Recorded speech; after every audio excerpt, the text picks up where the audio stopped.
여러분 4차 산업시대가 되면서 여러분 이 시대 가운데 중요한 것이 무엇입니까? 지식과 정보가 얼마나 중요한지를 우리가 정말 여러 그 삶의 영역 속에서 깊이 경험하고 있는 것 같습니다. 너무나 많은 지식이 존재하고 이제는 그 지식을 다루기 위해서 빅데이터라는 기술이 점점 발전하고 있습니다. 이제는 과거에 비해서 어떠한 지식과 어떠한 정보를 찾고 접근하는 일이 굉장히 쉽고 편안해졌어요. 예전에 중요한 자료를 찾으려면 어떻게 했습니까? 공공기관이 되었든 도서관에 가서든 그 자료들을 직접 찾아야지만이 가능했던 일들이에요. 그러나 이제는 인터넷을 통해서 간편하게 얼마든지 찾아낼 수 있습니다. 그런데 여러분, 이러한 시대 속에서 또 다른 문제는 무엇일까요? 방대한 데이터와 지식들 중에서 바른 정보와 바른 지식을 찾는 일이 점점 어려워지게 될 거예요. 왜요? 너무나 많은 정보와 너무나 많은 지식들이 존재하기 때문에 그 중에서 중요한 정보와 중요한 지식을 분별하고 선별하는 일이 발생해 가기 때문입니다. 여러분, 그렇다면 우리의 일은 무엇일까요? 무엇이 중요한 지식이고 무엇이 중요한 정보인지를 분별하고 그 중에서 우리가 찾아서 내 것으로 삼는 부분이에요. 어쩌면 신앙적인 부분도 비슷한 것 같습니다. 시대가 발달하고 교회가 부흥하면서 어떻게 보면 교회 안에 해야 되는 것들, 누릴 수 있는 것들, 신앙의 영역들이 굉장히 많아지고 있어요. 그 많아지는 것 가운데에 우리는 제한적인 시간과 제한적인 물질과 에너지를 가지고 살아갑니다. 그러면 마찬가지로 신앙도 어떻습니까? 본질과 비본질을 나누고 그 가운데에서도 중요한 핵심이 무엇인지를 분별하고 선별해서 그것들을 취하여 나아가야 된다는 거예요. 사도 바울이 자신의 삶에서 가장 중요한 가치, 가장 중요한 지식이 지난주 말씀에 뭐라고 했습니까? 내 삶 가운데에 예수를 아는 지식이 가장 고상하다. 내가 예수를 아는 것, 예수를 믿는 그 가치가 내 삶에 가장 높고 가장 위대하다라고 이야기했어요. 오늘 11절과 10절과 11절은 그 중에서도 구체적인 부분을 언급하고 있습니다. 어떤 지식입니까? 예수 그리스도의 부활에 대한 지식이에요. 10절에 보게 되면 내가 그리스도와 그 부활의 권능을 알고자 하여, 예수님께서 여러분 죄인인 인간을 구원하시기 위한 모든 사건을 우리는 복음, 기쁨의 소식이라고 표현합니다. 여러분, 이 복음은 하나님이신 예수가 인간의 육체를 입으시고 성육신하셔서 이 땅에 내려오셨고 우리 인간의 모든 죄를 대신 지시고 십자가에 달려 죽으셨고 그 예수님께서 죽음과 사망의 권세를 깨트리고 부활하셨던 모든 예수님의 구원의 사역을 복음이라고 이야기합니다. 여러분, 복음이라고 하는 것은 복음이 성취되는 그 면면이 전부 다 기쁨의 소식들이에요. 그런데 한번 생각을 해봅시다. 여러분, 이 복음이라고 하는 수많은 예수님의 사역들 가운데에 제자들의 입장에서 가장 기뻐하게 되는 부분이 어디에 있을까요? 실제적으로 제자들이 느낄 때에 정말 이것이 기쁨이고 정말 이것이 은혜라고 생각되는 영역이 어디에서 발생했을까요? 1번, 예수님께서 인간의 육체를 입으시고 아기 예수로 베들레헴의 마구간에 태어나신 것. 2번, 예수님께서 로마의 군병들에게 붙잡히시고 십자가 위에 못이 박히시고 창에 몸이 찔려서 물과 피를 다 쏟아내어 죽으신 것. 3번, 그 죽으셨던 예수님이 다시 부활하셔서 제자들 가운데에 찾아오셨던 것. 여러분, 제자들의 입장에서 실제로 이 복음이 나에게 정말 기쁨이라고 느껴지는 부분은 어디에서였을까요? 죽으셨던 그 예수님이 부활하셔서 내 삶에 찾아오신 거예요. 예수님의 부활을 통해서 그들은 하나님의 구원 계획을 깨닫게 됩니다. 이 부활이 있기 때문에 예수님께서 속죄됨을 되셔서 십자가에 죽으셨던 것이 수치스러운 행위가 아니라 하나님의 영광스러운 행위가 될 수 있는 거예요. 여러분, 요리를 하고 나면 마지막에 정확한 맛을 내기 위해서 부족한 부분의 조미료를 첨가합니다. 그러면 음식의 맛은 어떻습니까? 더 깊어지고 맛있어져요. 여러분, 마찬가지로 복음이 정말 깊은 맛이 나기 위해서 가장 필요한 것, 반드시 필요한 것은 부활이에요. 이 부활이 빠져있는 복음은 영적으로 밋밋하고 싱거울 수도 있습니다. 바울은 어쩌면 이 사실을 정확히 알고 있는 것 같아요. 그래서 바울이 부활에 대해서 어떤 마음이 있는지를 11절에 읽어보면 고스란히 느낄 수 있어요. 11절 말씀입니다. 어떻게 해서든지 죽은 자 가운데서 부활에 이르려 하노니. 11절을 쉽게 해석하면 이런 거예요. 내가 진심으로 부활에 참여하는 자 되기를 간절히 원합니다. 사도 바울은 부활에 대해서 알고자 해요. 근데 그 알고자 하는 것은 단순한 지식적인 알미 아니라는 거예요. 예수님의 부활의 방법, 시각, 사실성, 목적 등에 대한 정보를 알고 싶은 게 아니에요. 지식적인 그 알을 넘어서 자신의 삶의 그 부활의 권능과 기쁨을 찾고 경험하고자 하는 체험적인 알, 그 예수님을 통해서 오는 그 부활의 깊은 인격적인 알미예요. 여러분 중에는 이런 경험이 혹시 있으십니까? 여러분, 무엇인가 처음 배우고 접하게 됐어요. 그런데 이것을 내가 그냥 마냥 한 번 듣고 끝낼 것이 아니라 이거는 내가 또 배우고 또 들어봐야 될 것 같다라는 마음이 생겨서 시간을 투자하고 물질을 투자하고 에너지를 투자하는 경험들이 있으십니까? 저에게도 이런 비슷한 경험이 하나 있는데, 몇 년 전에 청년부 사역을 하면서 전도 양육 훈련 중에 하나인 전도 폭발 XE라는 그 훈련을, 세미나를 참석한 적이 있었습니다. 전도가 좋아서 전도를 잘하고 싶어서 참석한 건 결코 아니에요. 청년부 사역자들 중에서 여러 가지 양육 훈련들을 나누면서 전부 다 저희의 선배 사역자들이 자기가 하고 싶은 것들을 다 뽑아갔어요. 저는 막내여서 선택이 없이 남는 거를 그냥 가야 됐어요. 뭐가 남았을까요? 전도. 이 귀한 사명을 저에게 양보해 주셨어요. 청년부 사역자 선배들이. 그래서 생각지 않게 그냥 자동적으로 전도 세미나에 등록이 됐고 3박 4일 동안 숙박을 하면서 굉장히 빡센 세미나를 들었어요. 3박 4일 동안 강의와 암기와 시험과 전도 실습까지 그 일정이 빡빡하게 계속 지속되었어요. 그런데 하루하루 훈련을 받으면서 제 마음이 굉장히 뜨거워지기 시작했어요. 제가 사실 세미나 다니는 거를 굉장히 좋아하는 편이에요. 그래도 세미나 가서 막 은혜 받기가 쉽진 않아요. 그런데 그 세미나만큼은 하루하루 들으면서 제 마음이 굉장히 하나님이 주신 은혜와 도전으로 정말 뜨거워지기 시작했어요. 큰 기대함이 없었던 제 마음이 며칠 사이에 강한 확신으로 바뀌었어요. 바로 이 훈련이다.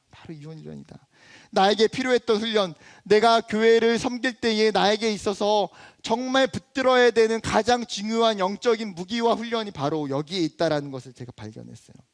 세미나가 마치고 학기가 개강을 했어요. 당연히 훈련생들을 모아서 청년들에게 이 훈련을 제가 지도하고 강의를 했어요. 그런데 첫 강의고 첫 훈련이다 보니까 저조차도 이 내용을 전부 다 제대로 마스터하지 못한 상태로 사실은 주먹구구식으로 첫 학기에 강의를 진행했던 것 같아요. 그런데 그 다음 학기에도 또 그 다음 학기에도 세미나가 방학 중간에 열릴 때마다 제가 신청을 하고 참여를 했어요. 여러분, 똑같은 세미나를 3번이나 참석한다는 것은 저에게도 처음 있었던 일이에요.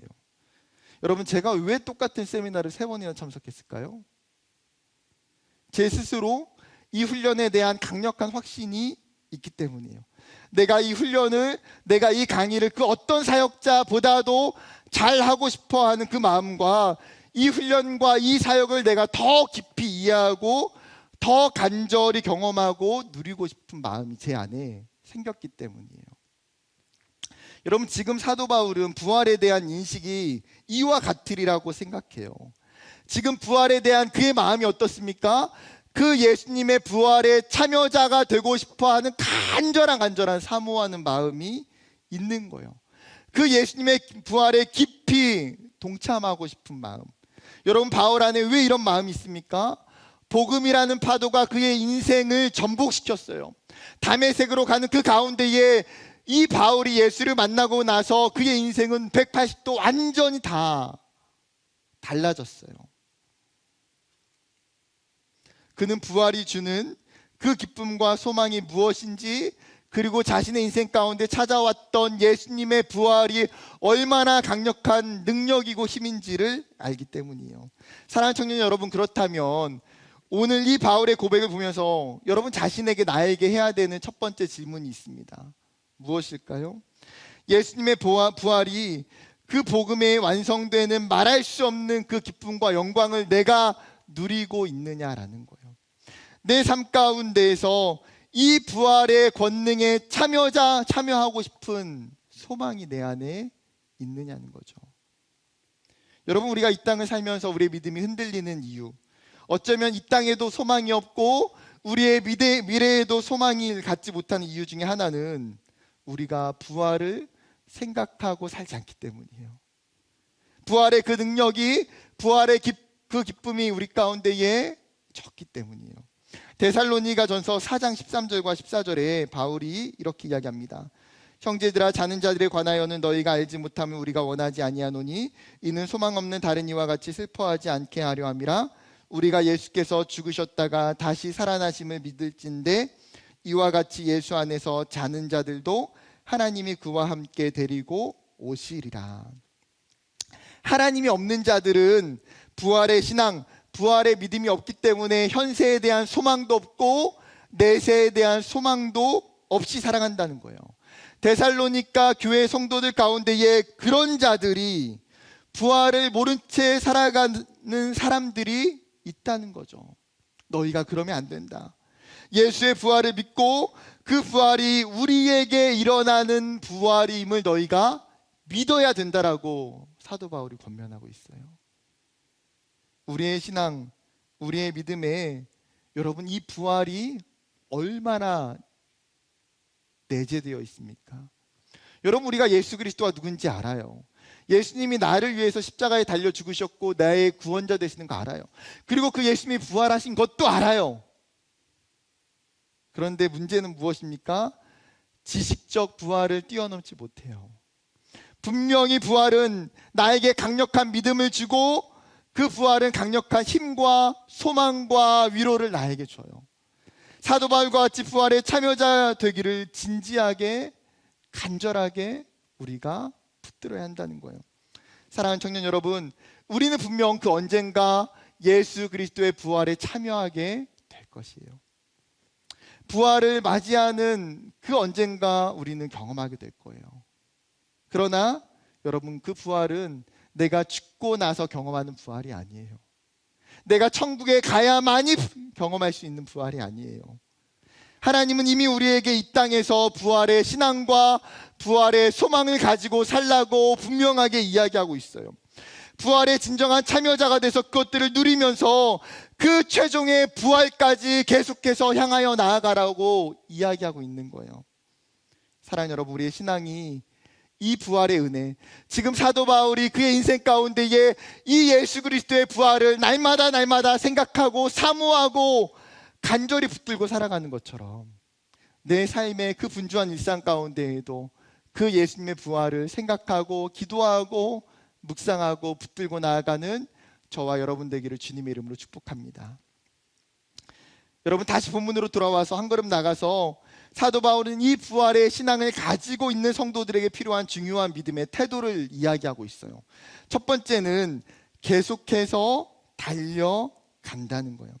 이 구원받은 성도에게 중요한 태도를 사도 바울은 달려감이라고 표현해요. 12절도 14절도 아니요. 여러분, 오늘 본문의 문맥 가운데에서 하고자 하는 핵심 동사를 하나 꼽으라고 하면 그것은 달려간다예요. 달려간다.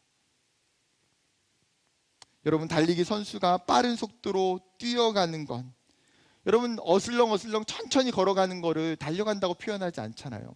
내가 힘을 내서, 내가 최선을 다해서, 내가 수고를 다할 때 우리는 달려간다고 비유적으로 표현해요. 여러분, 혹시 달리기 좋아하십니까? 시간이 나면 좀 잘 달리시나요? 요즘은 그 러닝크루 SNS를 통해서 사람들을 만나서 달리는 모임들이 굉장히 많이 있어요. 한강이나 큰 공원을 가보면 정말 여러 사람들이 모여서 같이 준비 운동을 하고 때를 지어 달리는 광경을 보게 돼요. 예전에는 그 자전거 동호회만 같이 자전거 타고 줄지어 달렸는데, 이제는 그냥 맨몸으로 수십 명이 함께 줄을 지어 달리는 모습을 보게 돼요.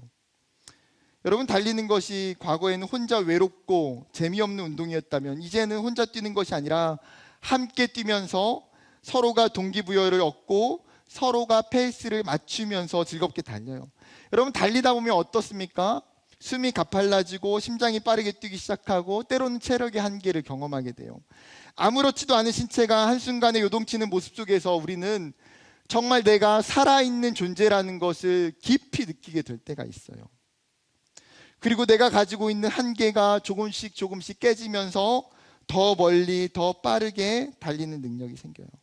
이러한 달리는 것들을 통해서 많은 긍정적인 결과를 얻었다라고 사람들이 이야기해요. 어떤 사람들은 우울증이 나았다고 이야기하기도 하고, 어떤 사람은 삶의 활력을 얻었다고 이야기하기도 하고, 어떤 사람은 더 열정적인 삶을 살게 되었다고 말하기도 해요.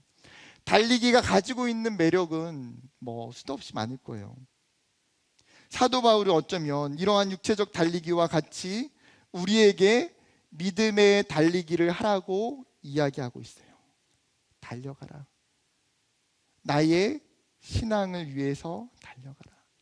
나의 구원의 여정을 위해서 달려가라.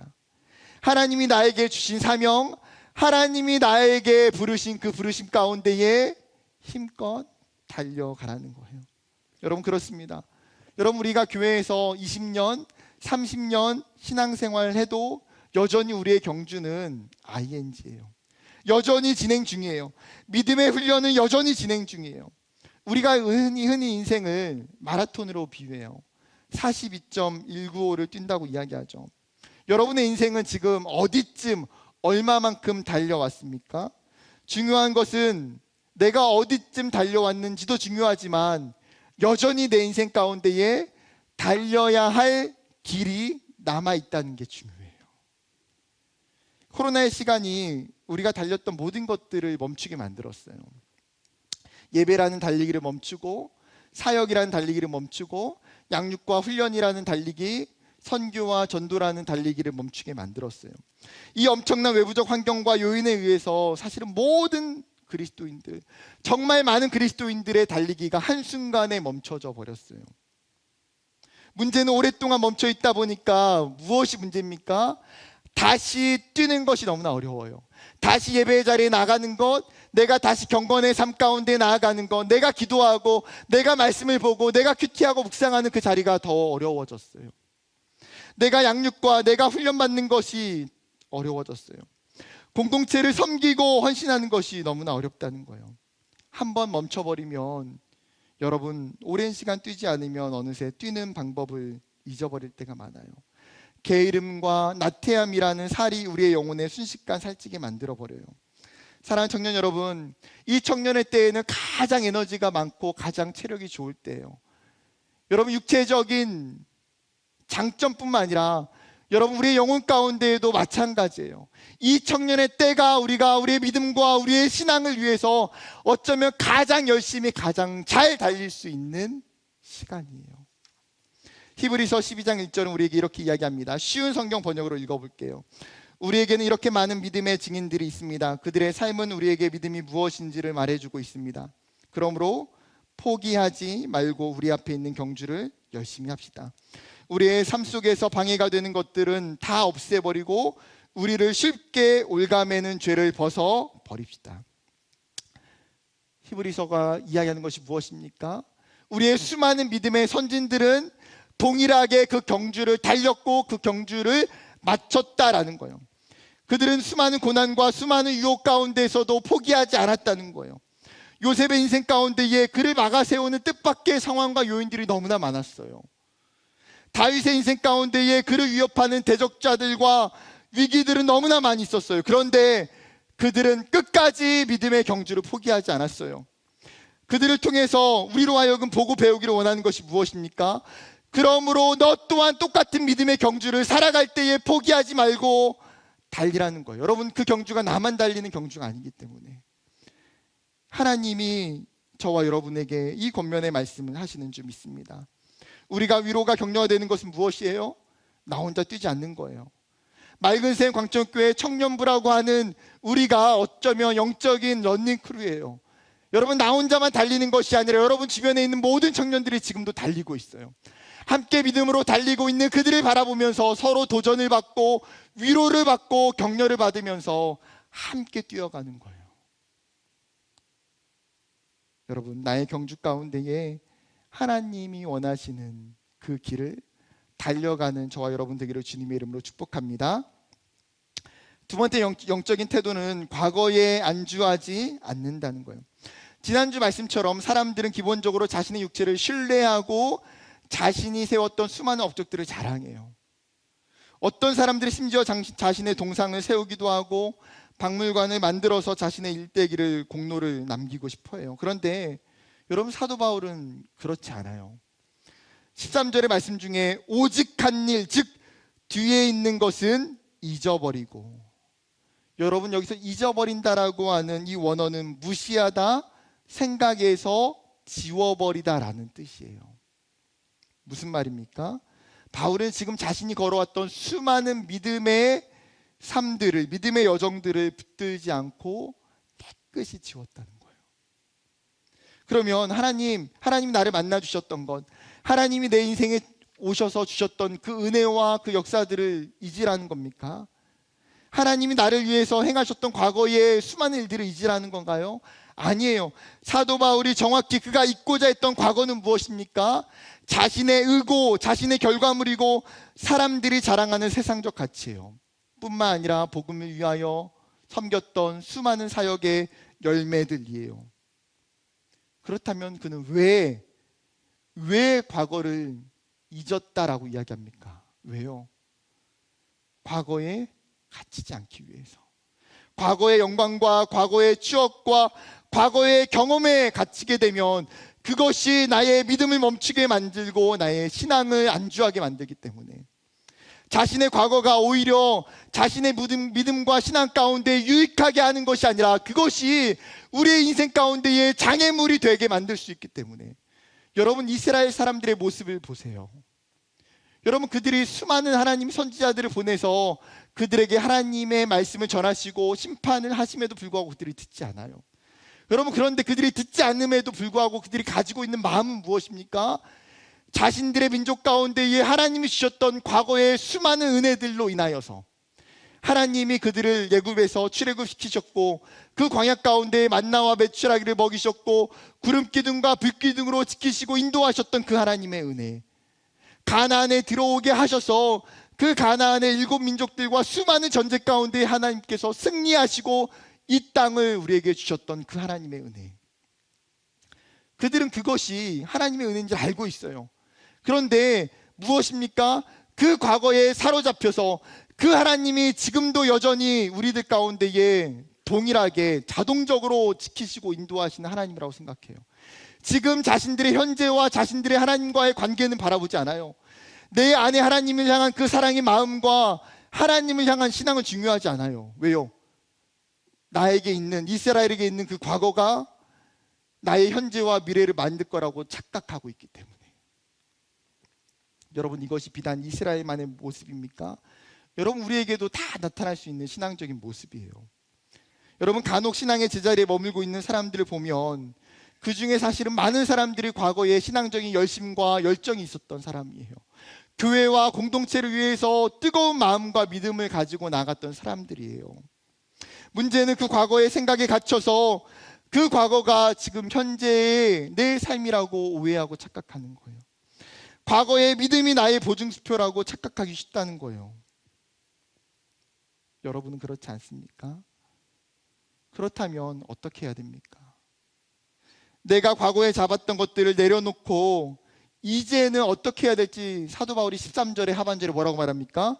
앞에 있는 것을 잡으려고, 그는 지금 과거에 있던 수많은 것들을 다 내려놓고 지워버리고 나서 그는 지금 앞에 있는 것을 바라보고 그것을 잡고자 하는 거예요. 바울의 시각과 방향은 앞을 향해 있어요. 과거를 잊는, 과거에 갇히지 않는 가장 좋은 방법은 무엇이에요? 앞을 보면 돼요. 앞을 향해서 나가면 돼요. 지금 나의 현재와 미래를 더 중요시 여기면 돼요. 하나님이 내 인생 가운데 지금까지 하신 일이 너무나 중요하지만 하나님이 내 인생 가운데의 미래에 행하실 더 큰 일들을 기대하고 사모하면 돼요. 나의 의와 공로는 내려놓고 오직 하나님이 주실 은혜와 섭리를 기대하는 거예요. 여러분, 우리가 누군가를 만나면서 자신의 이야기를 간증하고 나눌 때에 여러분, 우리의 간증과 우리의 나눔이 내 과거의 이야기들만 나누지 않았으면 좋겠어요. 지금 나의 현재의 이야기들을 나누어야 돼요. 내가 예전에 좋았던 믿음, 내가 예전에 했던 사역, 내가 예전에 하나님이 주신 은혜들, 그것도 중요한 나눔과 간증이지만 여러분, 지금 나의 간증 가운데에 이 시간들, 하나님이 지금 이 시간들 나에게 주신 것들을 나눌 수 있는 사람, 그리고 하나님이 나에게 주실 것들을 나눌 수 있는 그 믿음이 되기를 주님의 이름으로 축복합니다. 마지막 세 번째 영적인 태도는 올바른 표대를 세워야 한다는 거예요. 미국의 성공학자인 나폴레온 힐이 여러 가지 분야에 있는 성공한 사람들의 공통점을 찾아내고 나서 이야기한 것이 무엇입니까? 성공하는 사람들에게는 확고한 목표와 그 목표에 대한 집념이 있다는 거예요. 여러분, 우리는 다 알고 있어요, 사실. 맞아요. 목표의 유무가 가지고 있는 그 결과와 상대적인 차이가 아주 크다는 것. 목표가 없는 사람은 어떻습니까? 끊임없이 그 삶이 방황하기가 쉬워요. 어떤 일을 할 때에도 훨씬 많은 시간과 에너지와 물질이 들어갈 수밖에 없어요. 순간순간 인생의 방향을 잃어버리고 잘못된 길로 빠지게 돼요. 그런데 여러분, 목표가 정확한 사람은 덜 방황하게 돼요. 그 목표를 이루기 위해서 그 사람은 구체적인 노력과 실천을 하고 포기하지 않아요. 끊임없이 자신의 목표를 향해서 도전하고 또 도전하면서 자신의 삶을 하나님이 변화시켜 주시고 자신의 삶이 성장하게 되는 것들을 경험하게 돼요.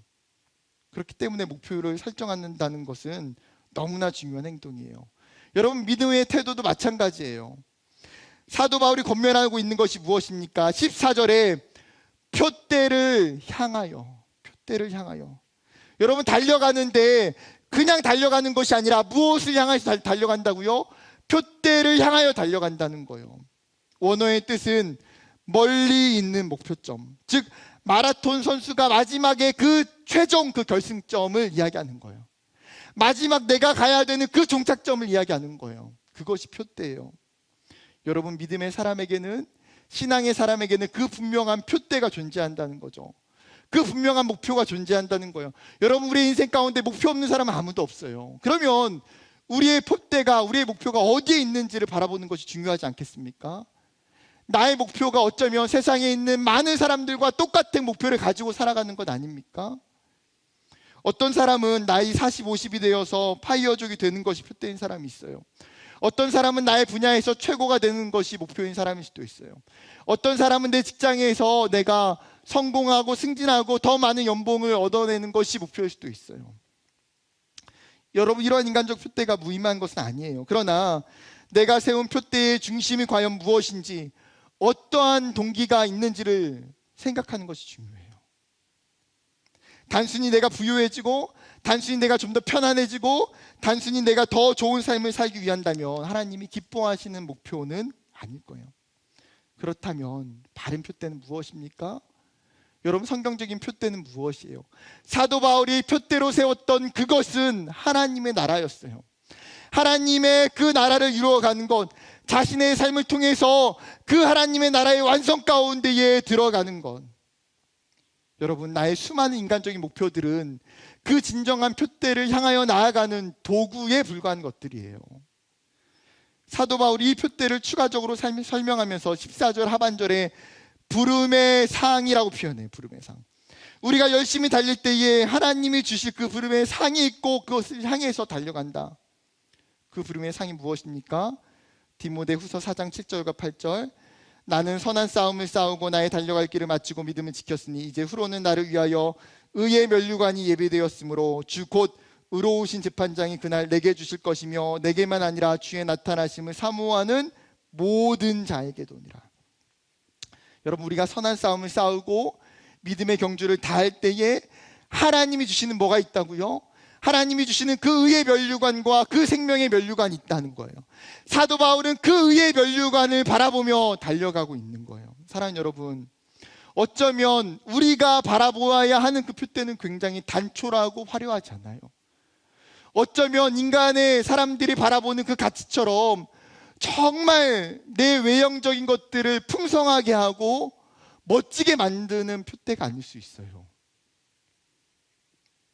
어쩌면 그 표대가 내가 원하는 내 인간적인 표대와는 다소 거리가 멀 수도 있어요. 그러나 여러분, 그것이 참된 표대예요. 그것이 하나님이 저와 여러분에게 주신 표대예요. 그것이 부활을 경험한 믿음의 성도들이 가지고 있는 유일한 표대라는 거예요. 사랑하는 청년 여러분, 이 표대가 여러분에게 있습니까? 그리고 이 청년의 때에 여러분들은 이 표대를 향하여 달려가고 있습니까? 여러분의 직장과 여러분의 캠퍼스와 여러분의 그 가정 가운데에 여러분, 수많은 인간적 표대들은 임시적인 반환점들에 불과해요. 우리의 진짜 표대는 하나님의 나라와 하나님의 주시는 그 구원에 있어요. 말씀을 마무리하려고 합니다. 사도 바울이 본문의 말미에 이렇게 이야기해요. 오직 우리가 어디까지 이르렀든지 그대로 행할 것이라. 새 번역 성경은 더 쉽게 번역해요. 어쨌든 우리가 어느 단계에 도달했든지 그 단계에 맞추어 행합시다. 무슨 말입니까? 여러분, 우리의 믿음과 신앙은 다 달라요. 여러분, 우리가 지금까지 달려온 거리들은 다 다를 수 있다는 거예요. 내가 다른 사람보다 덜 달려온 사람이 있을 수 있고, 내가 다른 사람보다 더 많이 달려온 사람도 있을 수 있어요. 지금 내가 있는 영적인 단계, 영적인 위치 속에서 중요한 것은 무엇입니까? 달리면 돼요. 표대를 향해서 각각의 단계 속에서 그 상황 속에서 달리면 돼요. 하나님이 주시는 그 하나님의 나라를 바라보고 그 구원의 기쁨과 그 부활의 권능을 바라보며 달리면 돼요. 여러분, 오늘 이 말씀이 여러분과 저에게 주시는 하나님의 도전이고 하나님의 권면되기를 주님의 이름으로 축복합니다.